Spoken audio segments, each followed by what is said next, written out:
జీవపు మాటలు సజీవపు మాటలు నీ బ్రతుకును మార్చి దేవుని మాటలు.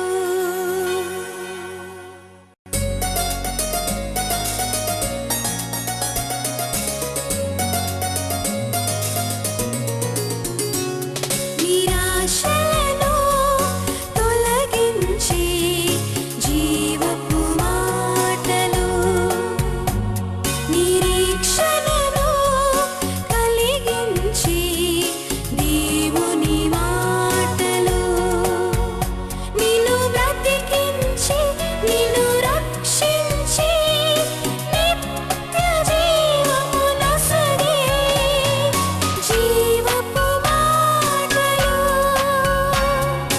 జీవపు మాటలు. ద వాయిస్ ఆఫ్ గాడ్ ఏంటండి చెప్పండి? యెహోవా స్వరం, దేవుని స్వరం. ఈ దేవుని స్వరం గురించి మనము వాక్యంలో పలు చోట్లలో చూస్తూ ఉంటాం.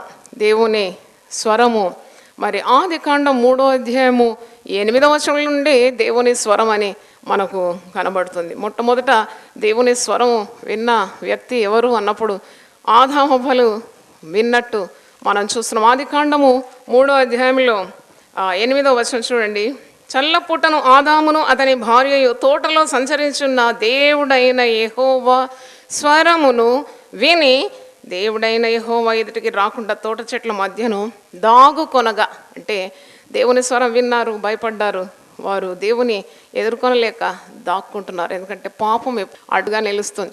మరి ఇక్కడ దేవుని స్వరం విన్నట్టు మనం చూస్తున్నాం. దేవుడు ఎప్పుడు కూడా తన బిడ్డలకు తన స్వరాన్ని వినిపిస్తాడు. హల్లెలూయా.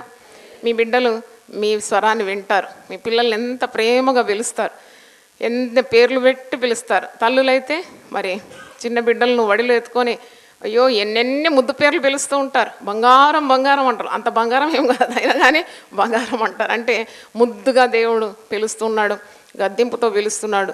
దేవుడు ఎలాగ పిలిచినా తన బిడ్డలు ఎప్పుడు కూడా దేవుని స్వరాన్ని ఆలకించాలని కోరుతున్నాడు. నా గొర్రెలు నా స్వరము వినను.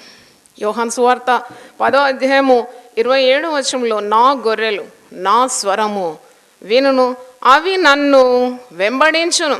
నా గొర్రెలు నా స్వరం వినును, నేను వాటిని ఎరుగుదును, అవి నన్ను వెంబడించును. నేను వాటిని ఎరుగుతాను. I know them by name. చూడండి, ఇంతమంది ఇక్కడ కూర్చున్నారు, బయట కూర్చున్నారు, మిద్ద మీద కూర్చున్నారు. చాలా ఆశ నాకు మిమ్మల్ని చూడాలని, మీతో మాట్లాడాలని, మీరు నన్ను కలవాలని నేను కోరుతూ ఉంటాను. కానీ అది చాలాసార్లు జరగని పని.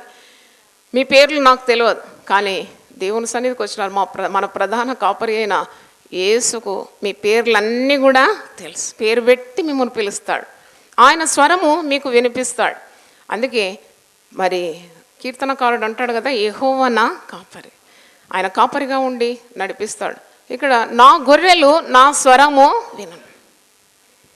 నువ్వు గొర్రెవైతే, యేసు నీ కాపరి అయితే తప్పకుండా కాపరి స్వరాన్ని నువ్వు వినాలి. నా గొర్రెలు నా స్వరం వినను, నేను వాటిని ఎరుగుదును, అవి నన్ను వెంబడించును, నేను వాటికి నిత్య జీవమునిచ్చున్నాను గనుక అవి ఎన్నటికీ నశింపవు. ఎంత మంచి శుభవర్తమానం.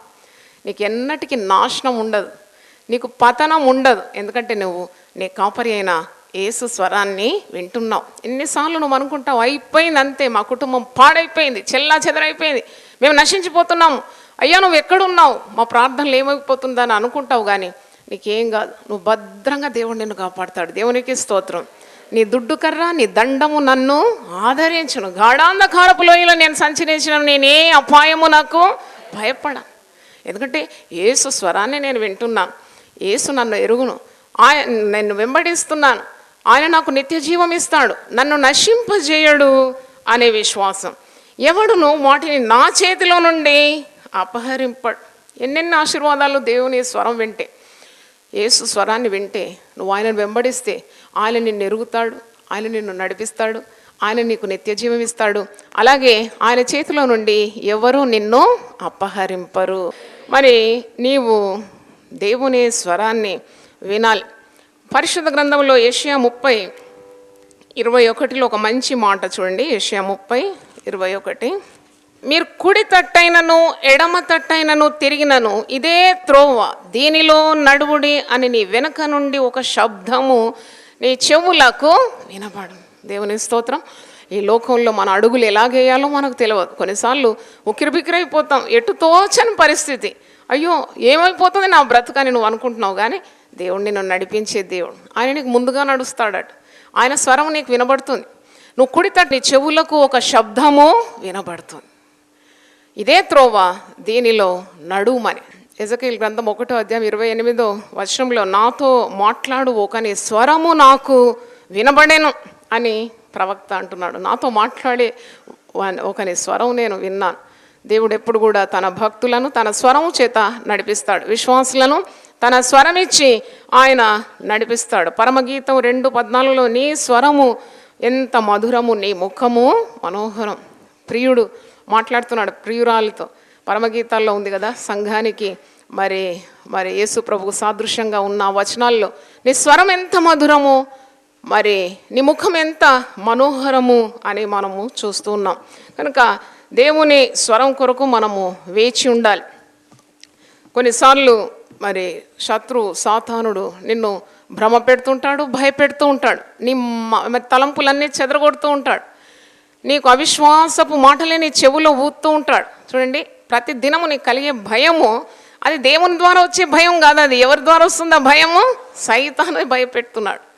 నువ్వు నాశనం అయిపోతావు, నీ పిల్లలు పాడవుతారు, ఏదో ఘోర కార్యం నీ కుటుంబంలో జరగబోతుంది, నీకు కీడు రాబోతుంది, నీ ఆరోగ్యం పాడైపోతుంది, నీకు ఉపద్రవం కలగబోతుంది, నీకు నాశనం కలగబోతుంది, నీకు శాపం వస్తుంది. ఇలాంటి మాటలన్నీ కూడా అది దేవుడు పలికే మాట కాదు. సాతానుడు నిన్ను భయపెడుతున్న స్వరం అని నువ్వు గమనించాలి. ఆ స్వరం నీవు ప్రక్కకు నెట్టేసి దేవుని స్వరము నువ్వేం చేయాలి? వెంబడించాలి. దేవునికి స్తోత్రం. నా గొర్రెలు నా స్వరం వినును, అవి నన్ను వెంబడించు. మరి యెజబెల్ రాణి ఏలియాను ప్రవక్తను భయపెట్టిస్తుంది. 1 Kings 19 ఇక్కడ మనకు తెలుసు బయలు ప్రవక్తలను 400 పైగా ప్రవక్తలను సంహరించినాడు. ఏలియా ఎంత బలాఢ్యుడుగా, ఎంత ధైర్యశాలిగా, దేవుని అమితమైన శక్తితో ఈ కార్యం చేసినాడు. కానీ ఒక స్త్రీ, ఒక యెజబెలు, ఆమె రాణి బెదిరిస్తే చాలా భయపడిపోతున్నాడు. రాణి స్వరము భయపెడుతుంది ఏలియాను. చాలా భయపడి ఆయన మరణాపేక్ష గలవాడ, ఇక చస్తే చాలని అరణ్యంలోకి వెళ్ళి ఒక బదరీ వృక్షం కింద పరుండి మరి కలవరపడుతున్న సమయంలో మీరు చూస్తారు. 12వ వచనం చూడండి. 1 రాజుల గ్రంథం 19:12. ఆ భూకంపమైన తర్వాత మెరుపు పుట్టెను కానీ ఆ మెరుపునందు యెహోవా ప్రత్యక్షం కాలేదు. మెరుపు ఆగిపోగా మిక్కిలి నిమ్మళముగా మాట్లాడు ఒక స్వరము వినబడి. చూడండి, ఇక్కడ పర్వతములు బద్దలయ్యేంత స్వరం వస్తుంది, శిలలు భిన్నాభిన్నములైనంత స్వరం వస్తుంది, పెద్ద గాలి వీస్తుంది, భూకంపం కలుగుతుంది. వాటన్నింటిలో దేవుడు ప్రత్యక్షం కాలేదట. భూకంపమైన తర్వాత మెరుపు పుట్టుతుందంట, మెరుపులో కూడా దేవుడు రాలేదంట. మెరుపు ఆగిపోగా మిక్కిలి నిమ్మళముగా మాట్లాడు ఒక స్వరము కనబడే. చాలామంది అనుకుంటారు చాలా గందరగోళం చేస్తే దేవుని స్వరం వినబడుతుంది, అరుపుల్లో కేకుల్లో దేవుని స్వరం వినబడుతుందని చాలా లొల్లి పెడుతూ ఉంటారు.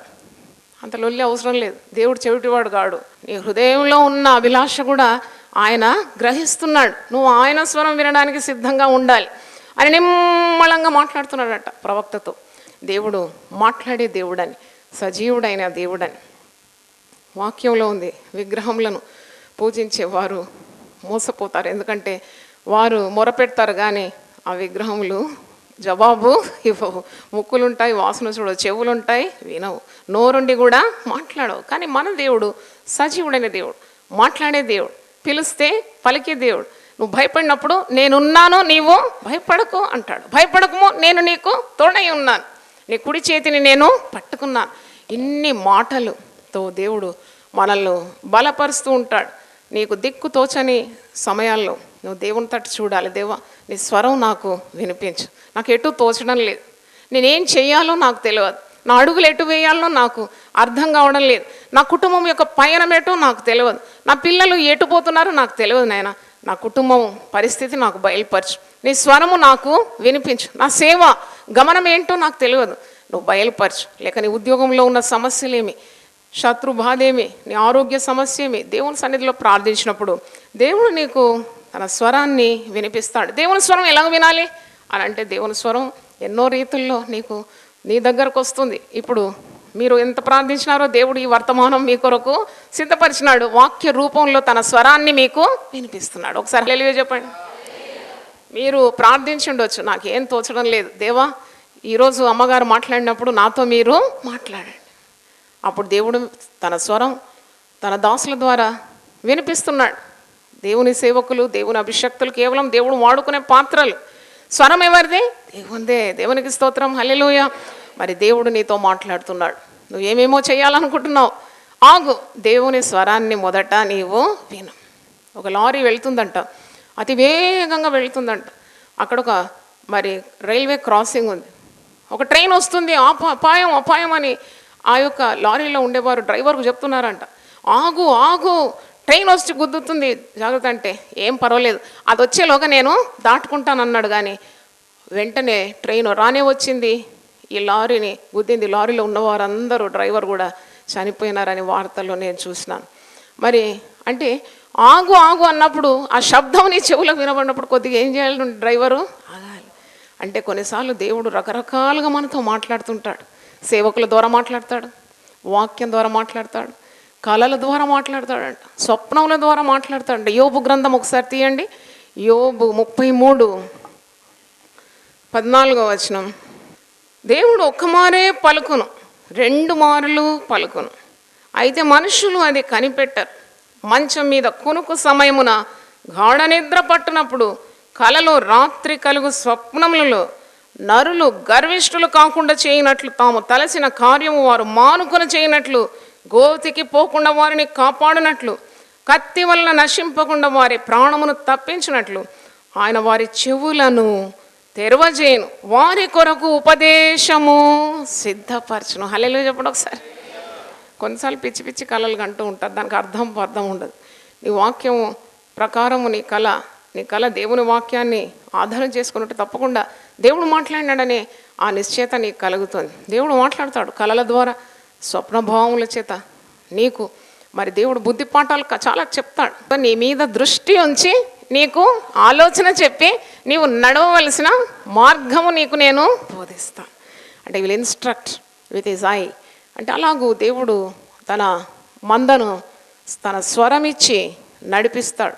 ఒక్క మారు మాట్లాడతాడట, 2 మార్లు మాట్లాడతాడట. 62వ కీర్తనలో ఆ మాట ఉంది, మీరు చూడండి. 62వ కీర్తన 11వ బలము తనదని ఒక మారు దేవుడు సెలవిచ్చాను, 2 మార్లు ఆ మాట నాకు వినబడాను. ఎంత పెద్ద మాట ఇది. Strength belongs to God. అంటే చాలాసార్లు అనుకుంటాం, నాది, నా శక్తి, నా మహత్యం, నా పవర్ అని అనుకుంటాం. కానీ అలా కాదట. Strength always belongs to God. దేవునిది అది. బలము తనదని ఒక మారు దేవుడు చెప్తే 2 మార్లు తన చెవులకు వినబడిందని వాక్యము చూస్తున్నాం. ఈరోజు నువ్వు ఏ పరిస్థితిలో ఈ ఆలయానికి వచ్చినావు, దేవుడినితో మాట్లాడుతున్నాడు.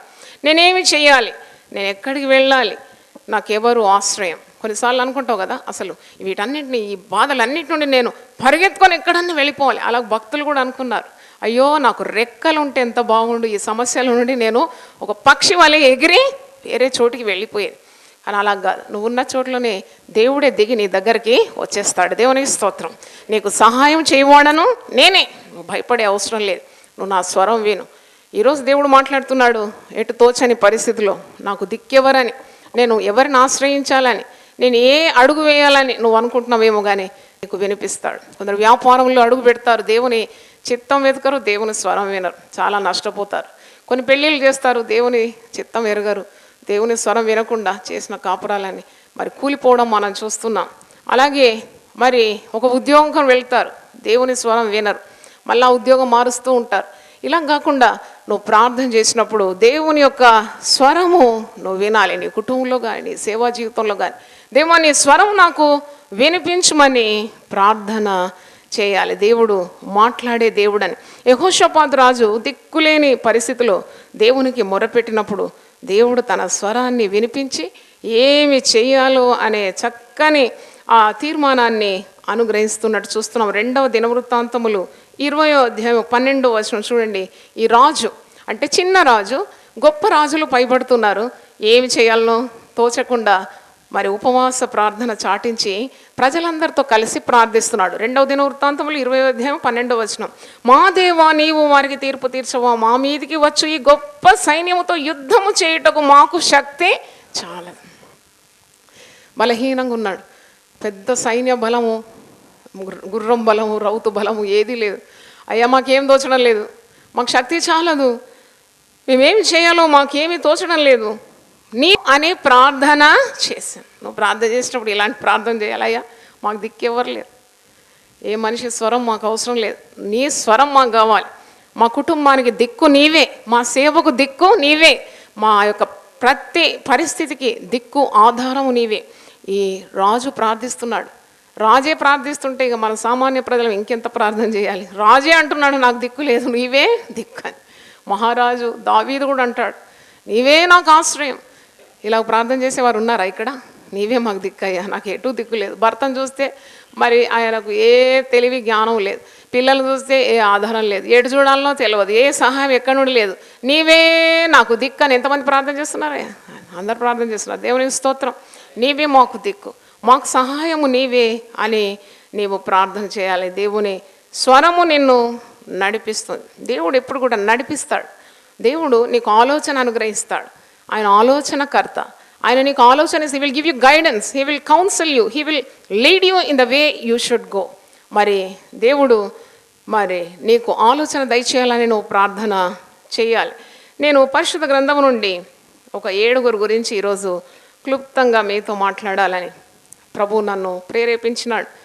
దేవుడు తన స్వరాన్ని రెండు సార్లు వీరికి వినిపించినాడు. 2 సార్లు ఎందుకు పిలిచినాడు, 2 సార్లు ఎందుకు వారిని సంబోధించినాడు అంటే చాలా ప్రాముఖ్యమైన సంగతులు వారికి బోధించడానికి, చాలా మరి ప్రత్యేకమైన స్థానంలో వారిని ఉంచడానికి, గొప్ప స్థితిలో వారిని దేవుడు పరిశుద్ధ గ్రంథంలో ఉంచినట్టు, గొప్ప కార్యాలు వారి చేత చేయించినట్టు, మరి గొప్ప బిరుదులు వారికి అనుగ్రహించినట్టు వాక్యంలో మనం చూస్తున్నాం. మొదట అబ్రహాముకు దేవుడు స్వరము వినిపించినాడు. ఆదికాండం 3వ అధ్యాయంలో మనం చూస్తున్నాం దేవుని స్వరం మొదట విన్నది ఎవరు? ఆదాము హవ్వలు. దేవుని స్వరం విని వారికి ఏం కలిగిందంట? భయం కలిగింది. భయం ఎందుకు వచ్చింది? దేవుని స్వరం విన్నప్పుడు పాపము చేసినాడు. నువ్వు పాపము చేయకుంటే నీ భక్తి నీకు ధైర్యము పుట్టిస్తుంది. నీ భక్తి నీకు ధైర్యం పుట్టించదా? నీ యథాప్రవర్తన దేవుని ఎదుట నీకు ధైర్యం కలిగించదా? పాపం చేస్తే నువ్వు ధైర్యహీనుడవైపోతావు, పాపం చేస్తే బలహీనుడవైపోతావు. దేవుని ఎదుట నీకు ధైర్యం లేదు. కైనా క్రొత్త నిబంధనలో మంచి మాట ఉంది. నువ్వు కనికరింపబడి సమయోచితమైన సహాయం కొరకు ధైర్యముగా దేవుని యొక్క కృపాసనం యొద్దకు రావాలి. దేవుని స్వరాన్ని వినాలి. దేవునికి స్తోత్రం. చప్పట్లతో దేవుని స్తుతిద్దాం. హల్లెలూయా. మరి దేవుని స్వరం వినాలి. ప్రభువా, నీ స్వరం వినాలి. నువ్వు నన్ను నడిపించాలి, నువ్వు నన్ను పోషించాలి, నన్ను సంరక్షించాలి, నా కుటుంబానికి నీ రక్షణ దయచేయాలని నీ స్వరం నాకు వినిపించమని ప్రార్థన చేయాలి. దేవుని స్వరం విన్నవారందరూ కూడా బాగుపడినారు. దేవుని స్వరాన్ని నెట్టివేసిన వారు కూడా ఉన్నారు, వారు నశించిపోయినారు. దేవుని స్వరాన్ని నీవు స్వీకరించాలి, నీవు ఆ మార్గంలో నడుచుకోవాలి. అబ్రహామును దేవుడు పిలుస్తున్నాడు. ఆదికాండము 22:11 వచనంలో మీరు చూస్తున్నారు. అబ్రహాము తన ఏకైక కుమారుడైన ఇస్సాకును మొరియా పర్వతం మీద దేవుని ఆజ్ఞకు లోబడి మరి బలి అర్పించడానికి వెళుతున్న సమయంలో కత్తి పట్టుకున్నాడు. బలిపీఠం మీద ఇస్సాకును పెట్టినాడు. ఇదిగో వధించబోతున్నాడు. అప్పుడు దేవుని స్వరము ఆకాశము నుండి అబ్రహాముకు వినబడ్డది. ఆదికాండం 22:11 వచనం. యెహోవా దూత 10 చూడండి. అప్పుడు అబ్రహాము తన కుమారుని వధించుటకు తన చెయ్యి చాపి కత్తి పట్టుకొనగా యెహోవా దూత పరలోకం నుండి అబ్రహామా అబ్రహామా ఎన్నిసార్లు పిలుస్తున్నాడు? 2 సార్లు. ఈ మర్మం ఏంటో మరి మనం అందరం ధ్యానించాలి. అందరూ దేవుని వాక్యం ధ్యానించిన ఎందుకు 2 సార్లు పిలిచినాడు? దేవుడు ఒక మారి పలుకుతాడట, 2 మార్లు కూడా పలుకుతాడట. ఒకసారి అన్నాడంట బలము తనదని, 2 సార్లు విన్నవానికి వినబడ్డదట కీర్తనకారుని. అంటే 2 సార్లు ఎందుకు? అబ్రహామా అబ్రహామా అని పిలిచాను. చిత్తము ప్రభువా అనేను. మీరు చూడండి, ఇక్కడ భక్తులను దేవుడు రెండుసార్లు పిలుస్తున్నప్పుడు వారు ఏమంటారు తెలుసా? చిత్తం ప్రభు, వినాలన్నమాట. ఇదిగో నీ దాసులను, చిత్తం ప్రభువా. అంటే దేవునికి అంత విధేయత, నువ్వు దైవ స్వరానికి నీవు అంత విధేయత చూపాలని. అప్పుడు ఆయన, చిన్నవాని మీద చెయ్యి వేయకుము, అతని మీద ఏమీ చేయకుము, నీకు ఒక్కడై ఉన్న నీ కుమారుని నాకు ఇయ్య వెనుక తీయలేదు కనుక నువ్వు దేవునికి భయపడువాడవని ఇందువలన నాకు కనబడినాను. హల్లెలూయా. అంటే చూడు, నేను ఇవ్వమన్నప్పుడు నువ్వు ఇవ్వడానికి సిద్ధంగా ఉన్నావు.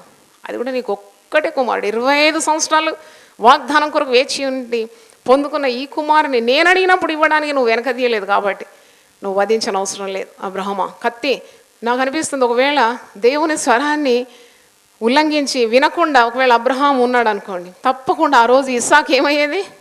మరి బలైపోయేది. కానీ దేవుని స్వరం వినాలి, దేవుని స్వరం కొరకు కనిపెట్టాలి. ఎప్పుడు మాట్లాడుతున్నాడు? అబ్రహామా అబ్రహామా, నువ్వు ఆపు, చెయ్యి పెట్టొద్దు బిడ్డ మీద అన్నప్పుడు వెంటనే ఆగిపోయింది ఆ చెయ్యి. ఆ రోజు ఇస్సాకు సజీవుడుగా ఉన్నాడు. అబ్రహాము దేవుని స్వరానికి విధేయుడైనందుకు దేవుడు ఇంకొక ఏర్పాటు చేసినాడు. పొదల్లో చిక్కున్న పొట్టేలను చూపెట్టినాడు. మరి ఆ పొట్టేలను తీసుకొచ్చి బలి ఇవ్వడం, ఇవన్నీ చూస్తున్నాం. అంటే అబ్రహాము దేవుని స్వరానికి విధేయుడైనప్పుడు ఆయన విశ్వాసులకే తండ్రిగా మారిపోయినాడు. చప్పట్లు కొట్టి దేవుని స్తుతిద్దాం. హల్లెలూయా. అంటే దేవుని స్వరానికి మనం విధేయులైనప్పుడు గొప్ప ఆశీర్వాదం మనకు వేచి ఉందని మనము గమనించాలి. దేవునికి స్తోత్రం. రెండోది చూడండి, ఇక్కడ మొదటి సమూయేలు గ్రంథం 3వ అధ్యాయము 10వ వచనంలో చిన్న బాలుడైన సమూయేలు, హన్నా ఎన్నో ప్రార్థనలు చేసి పొందుకున్న ఈ సమూయేలు బాలుడు మరి మందిరానికి ఇచ్చేస్తుంది కదా తల్లి. అప్పుడు ఏలి అనే ప్రవక్త, మరి పెద్ద యాజకుడు, ఆయనకు దేవుని స్వరం వినబడడం లేదంట. దేవుడు ఆయనతో మాట్లాడడం మానేసినాడు. వాక్యం మీరు చూడండి, కొందరితో దేవుడు మాట్లాడడం మానేస్తాడు. అది ఎంత భయంకరమైన పరిస్థితి. అట్టి స్థితి మనకు పట్టకుండును గాక. ఆమేన్. ఎందుకంటే దేవుడు మాట్లాడడం మానేస్తే ఇక మన పరిస్థితి ఏంటి? దేవుడు మాట్లాడాలి, దేవుడు మాట్లాడాలి, దేవుడు మాట్లాడాలి, దేవుని స్వరం నేను వినాలి అనే ఆశ నీకు ఉండాలి. ఏలి అనే ఈ యాజకునితో దేవుడు మాట్లాడడం మానేసినాడండి. ఎందుకంటే తక్కువ కుమారులు తప్పు త్రోవలో పోతున్నారు, గద్దించడం లేదు, హెచ్చరించడం లేదు, దేవుని కోపం వచ్చేసింది. కానీ అక్కడ ఒక చంటి బాలుడు ఉన్నాడు, నిష్కల్మషుడైన సమూయేలుతో దేవుడు మాట్లాడుతున్నాడు. మొదటి సమూయేలు 3:10 తర్వాత యెహోవా ప్రత్యక్షమై నిలిచి ఆ రీతిగా సమూయేలు సమూయేలు పలకండి. సమూయేలు ఎన్నిసార్లు పిలిచినాడు? ముందు అబ్రహాముని ఎన్నిసార్లు పిలుస్తున్నాడు? అబ్రహామా అబ్రహాం. ఇక్కడ సమూయేలు సమూయేలు. అంటే దేవుడు ఏదో గొప్ప కార్యాలు చెప్పడానికి ఉద్దేశిస్తున్నాడు. మనం కూడా కదా, మన పిల్లలు పిలిచినప్పుడు ఒక్కసారి పలకకుంటే ఏం చేస్తామా? మనమా ఎన్నిసార్లు పిలుస్తామో ఇక లెక్కనే లేదు. పిలిస్తే పలకకుంటే ఎంత కోపం వచ్చేస్తుంది కదా. దేవుడు పిలిచినప్పుడు కూడా నువ్వేమనాలి? ఇదిగో ప్రభువా, చిత్తం నేనున్నాను, నీ దాసుడను, నువ్వు మాట్లాడు, నేను. ఇక్కడ సమూయేలును దేవుడు పిలుస్తున్నాడు. సమూయేలు సమూయేలు అని పిలువగా, సమూయేలు నీ దాసుడు ఆలకించున్నాడు, ఆజ్ఞయిమ్మ నేను. ఇలాగుండాలి మన జవాబు. దేవుడు మనల్ని పిలిచినప్పుడు తన స్వరాన్ని మరి మనకు ఆ స్వరంతో పిలిచినప్పుడు నువ్వు అనాలి, ఇదిగో నీ దాసుడను, చిత్తం ప్రభువా, నీ ఆజ్ఞ ఇమ్ము, నేను దాన్ని ఆలకిస్తానని. అంత విధేయత. అంతటా యెహోవా సమూయేలుతో సెలవిస్తున్న మాటలు ఇవన్నీ మీరు చదవాలి. అంటే సమూయేలు దేవుని స్వరం విన్నాడు. విన్నందుకు ఎంత ఆశీర్వాదం. ఇశ్రాయేల్లో సమూయేలంతటి ప్రవక్త లేనే లేడు, ఇక ఉండబోడట. దేవునికి స్తోత్రం. హల్లెలూయా.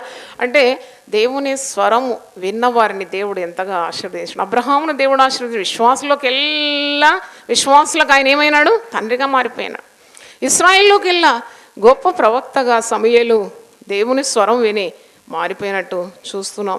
ఆదికాండము 46:2 ఇలాగే 2 మార్లు యాకోబును పిలుస్తున్నాడు. యాకోబు యాకోబు అని 2 సార్లు పిలవడం మనం చూస్తున్నామా? ఆదికాండం 46:2. అప్పుడు రాత్రి, మొదటిది కూడా చదువుతున్నాం. అప్పుడు ఇశ్రాయేలు తన కలిగినదంతా తీసుకొని ప్రయాణమై బేర్షెబాకు వచ్చి తన తండ్రి అయిన ఇస్సాకు దేవునికి బలులర్పించినప్పుడు రాత్రి దర్శనములయందు దేవుడు యాకోబు యాకోబు అని ఇశ్రాయేలును పిలిచాను. అందుకు అతడు చిత్తము ప్రభువా అనేను. ఆయన నేనే దేవుడను, నీ తండ్రి దేవుడను, ఐగుప్తునకు వెళ్ళుటకు భయపడకుము, అక్కడ నిన్ను గొప్ప జనముగా చేసేదను. హల్లెలూయా, హల్లెలూయా. నాకు ఎన్నోసార్లు ఈ స్వరం వినబడ్డది. దేవుని స్వరం వింటాను, బిడ్డ నువ్వు భయపడకు, నేను నీ దేవుడను, నీ తండ్రి దేవుడను. ఎంత ఆదరణ కలుగుతుంది. అబ్బో, నా తండ్రి నమ్మిన దేవుడు, నా తండ్రి వెంబడించిన దేవుడు, నా తండ్రిని అన్యాయం చేయలేదు, నన్ను కూడా ఆయన అన్యాయము చేయడు. దేవునికి స్తోత్రం. హల్లెలూయా. యాకోబు అని ఇశ్రాయేలును పిలిచినందుకు అతడు చిత్తం ప్రభువా నేను, ఆయన నేనే దేవుడను. ఏమని మాట్లాడుతున్నాడు? నేనే దేవుడను, నీ తండ్రి దేవుడను. ఐగుప్తునకు వెళ్ళుటకు భయపడకు, అక్కడ నిన్ను గొప్ప జనముగా చేస్తాను. హల్లెలూయా. ఇశ్రాయేలు అంటే ఇప్పుడు లోకమంతా భయపడే మరి పరిస్థితి. ఇశ్రాయేలు చూస్తే మ్యాప్లో ఒక చుక్కలాగా ఉంటుంది అంతే. మరి యాకోబు నువ్వు భయపడద్దు, నీ తండ్రి దేవుడని నేను నిన్ను గొప్ప జనముగా చేస్తాను. ఈరోజు నువ్వు భయపడుతున్నావేమో, కానీ దేవుడికి నీ పరచిపోకు. కొన్నిసార్లు దేవుడు నీకు గుర్తు చేస్తూ ఉంటాడు, ఆయన స్వరాన్ని వినిపిస్తాడు, నిన్ను ఆశీర్వదిస్తానని, నిన్ను గొప్ప జనంగా చేస్తానని.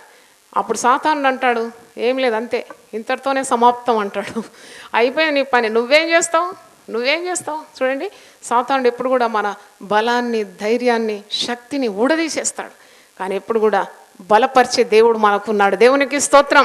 నువ్వు భయపడే అవసరం లేదు, నిన్ను గొప్ప జనంగా నేను చేస్తాను, నేను నీ దేవుడను, నీ తండ్రి దేవుడను, నువ్వేమాత్రం అధైర్యపడొద్దని యాకోబు దేవుని స్వరం విని నేటి వరకు కూడా దీవింపబడిన గొప్ప జనముగా ఉన్నట్టు మనం చూస్తున్నాం.